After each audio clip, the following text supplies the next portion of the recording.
Welcome, Internet, to the JupyterLab / Notebook dev meeting, Friday, April 7th. We've just switched to Dropbox Paper to try taking our notes, taking a lead from the normal Jupyter dev meetings. And first up, looks like we have my report on IPy widgets.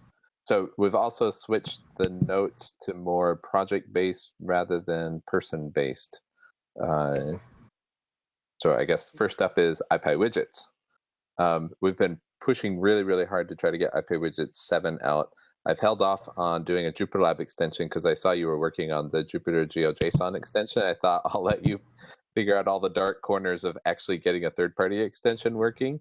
And we've got plenty of work in IPy widgets, the upcoming IPy widget 7 release. That I have no shortage of things to occupy me all night long instead of sleeping.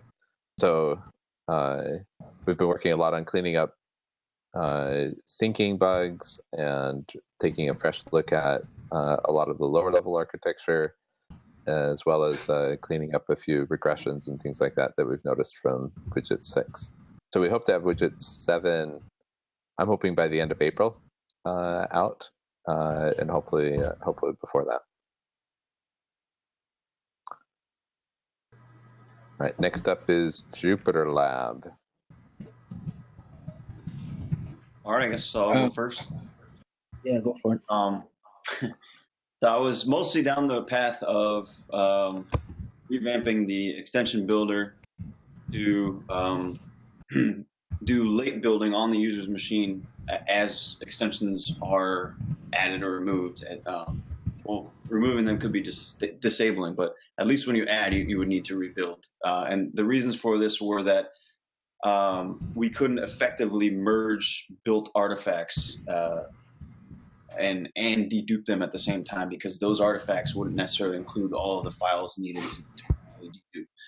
So the thought was to bundle the entire node modules tree, merge said trees, and then do a final Webpack build for the artifact that actually gets loaded onto the page. All that is working, except for the fact that the step of deduplicating these trees, so we just take a node modules directory and throw n number of trees at it.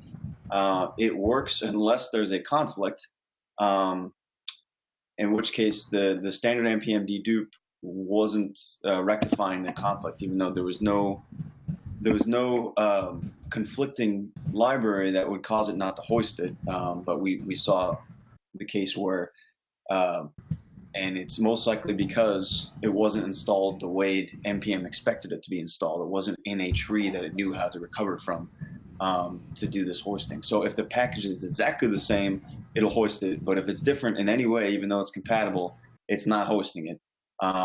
So the path we're going to explore next is using an npm cache, so our own local npm cache, and then adding things to the cache that, so adding libraries to the cache that are provided by the extensions, and then building from the cache.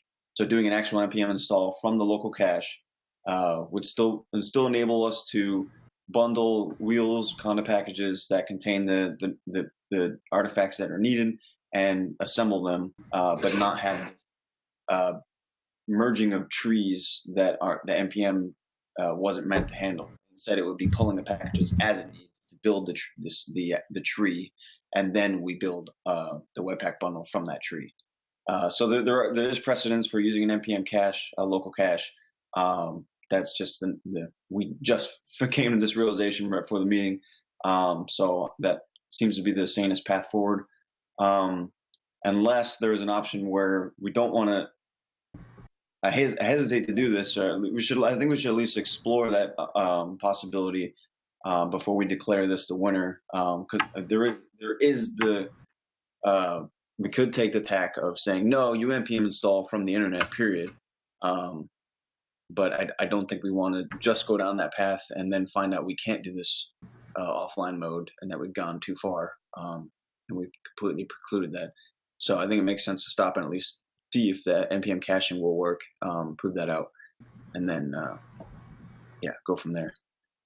So What's the Sorry. problem? Is it npm install actually modifies files, the package JSON or other files, as it installs them? So if you just copy it to a new location, it has wrong metadata?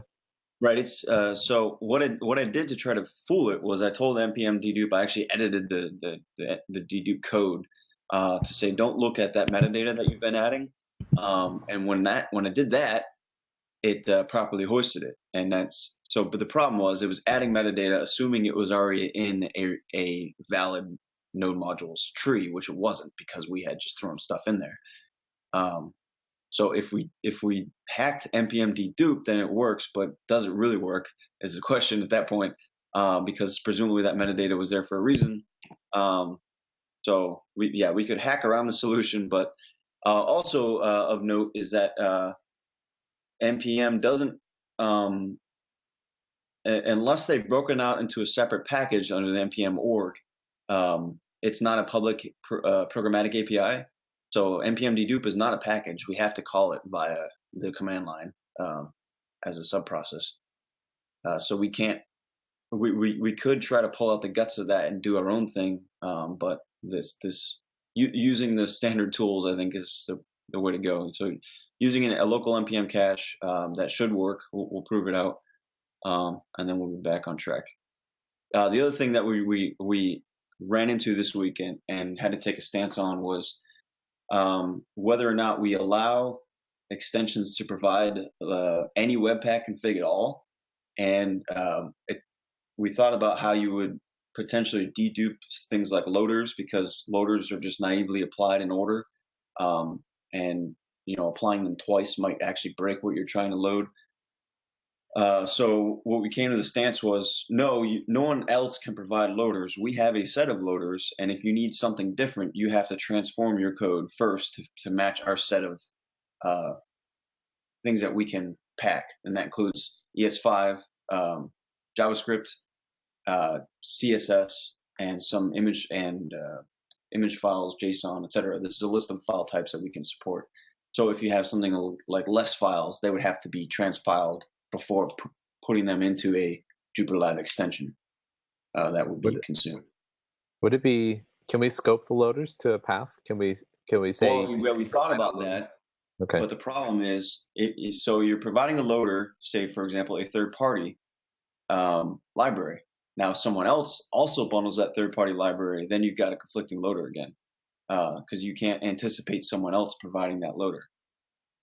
So we'd have to have a parallel deduped loader system in order to rectify that. So even if it was scoped for, say, D3 or something, if someone else provided D3 and a different loader or the same loader, then it could still cause an issue. Can Webpack not deal with two versions of the same loader in the same build? It just naively applies the loaders in order that they applied, that the regexes match. So if I have my version of D3 and you scope my D3 loader to my package path, and Darian has his. What is that package path though? Well, you'll know that, right? I mean, you'll put that package in some path. Yeah, but once it's been deduped, it's not. What about the dependencies that have been hoisted? Yeah. Now we both share a dependency. Which loader? Yeah. Okay. Exactly. So if you wanted to bundle a third-party library that didn't meet our criteria, you would have to shim it. But hopefully that would be few and far between. So I did this for JupyterLab GeoJSON was shipping ES6 code and then using a Babel loader, but instead I transpiled it to ES5, and then that was what was in the bundle. So that did work. It proved that out. Wait, so again, the crux of the issue is that often my loaders will be for my dependencies, and I don't have my own set of dependencies. Now I'm sharing dependencies with others, and so now we can have conflicting loaders for the same dependency for the exact same package that's been deduped. Right. Okay. Yeah, you can't get around that because, okay, I guess the extension the is way not. We could is to attach a loader to a version of the library that we have, and if it gets duped out, then don't use that one. But that's just a fraught with peril road. Yeah. Okay. So our extensions now are part of the extension format is, or whatever the spec is, that things are compiled and can use these particular loaders. Right. So we become more agnostic to the fact that we're using Webpack and just say we can handle these types of file inputs. Right. Right. Regardless of how we get there or what we're doing with them. Okay. So assuming the node cache works, npm cache works, I think we're pretty close.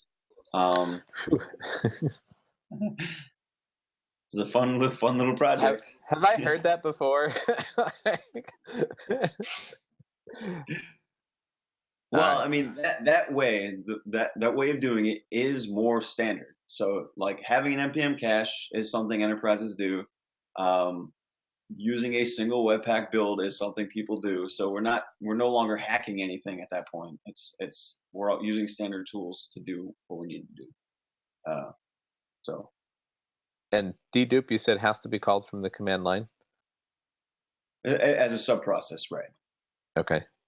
There's a lot of packages that are just packaged up versions of node files. Is there not an npm package for deduping? No, I looked through the whole entire npm org repo list, like 8 pages of it. None of them are deduped. Thanks for going through that. Hey. Anything else on JupyterLab? Arian? Yeah, so I have been working on extracting some of the stuff that's integrated into the file browser out. So we have one PR that's already merged that creates a file browser factory that sort of makes it easier to create them because you don't have to deal with passing in a document manager or a services manager or a state database or anything. You just can call the factory, and that allows you to more easily create multiple ones. I moved the state restoration of file browsers out of the extension and just made it native to the file browser. So all of them now remember the last folder that was open, unless you explicitly tell it you don't want it to do that when you're instantiating it via the factory. And now I'm going through, and some of the functionality of the file browser works by creating dynamically named commands on the fly. But instead, those commands really ought to be in the document manager. So things like create a new folder, create a new notebook, those things should really be part of the document manager and not created per file browser instance. And so pulled out of the file browser model. So that's what I'm working on now. And the end goal is so that there's a uniform set of commands anyone can use to do file manipulation, and file browsers just happen to be one of the clients of those commands.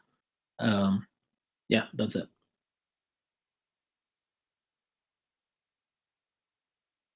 Cool, thanks. We also have a heading for the model database.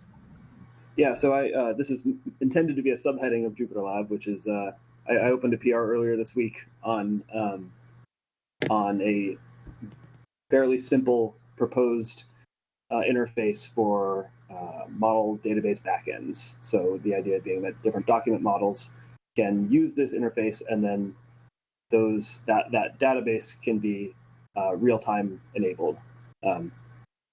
And so the basic structure of the thing is just we've got factory methods for our various observable primitives. So each backend would need to be able to implement some version of those primitives, and then getters for those. So the various document models will create the observables that they need, and then hopefully, if you do that, then everything should just work. And so I guess I could use some eyes on this proposal if people have a few extra cycles.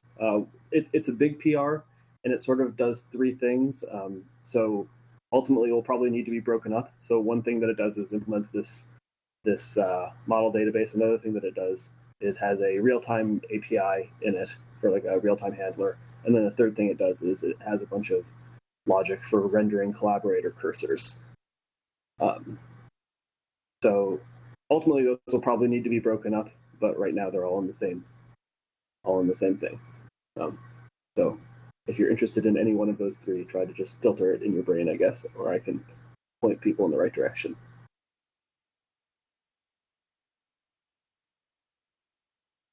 Cool. That is a huge PR.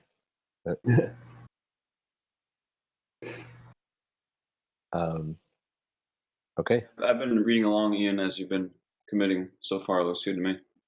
Okay.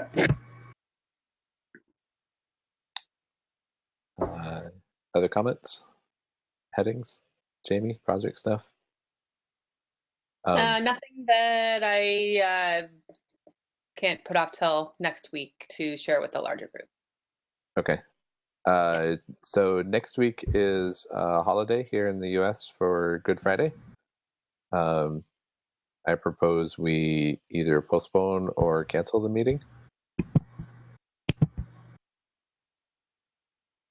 Any thoughts? I don't think it's a holiday for everyone.